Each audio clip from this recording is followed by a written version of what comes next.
Amy, can you share some examples of authors who started with an article on Chicken Soup for the Soul and then went on to become authors of their own books? You know, it happens all the time. It is amazing how many people write to us and tell us that they became published authors with book contracts as a result of having been published by Chicken Soup for the Soul. There's a great writer who writes wonderful suspense novels out in California. His name is Andrew Kaufman, and he always attributes his success to us. He started out writing a story for us about having cancer, and he had been a television news producer. He wrote a story for us. We took it, and that gave him the courage to quit his job in TV news and become a writer full time.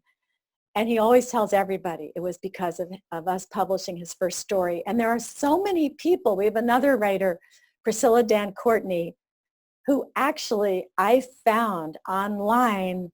She had been my best friend when I was a little kid. And then I lost her because I'm 62. And so we didn't have the internet to keep up with friends, decades ago. So I just lost her.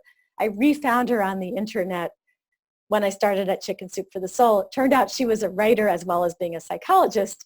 She started writing for us, and she wrote a few stories for us, and that became the basis for her writing a whole book of narrative nonfiction essays, and she became a published author. But there are at least 100 authors who have big regular publishing contracts now who will tell you that they started with one story published in Chicken Soup for the Soul.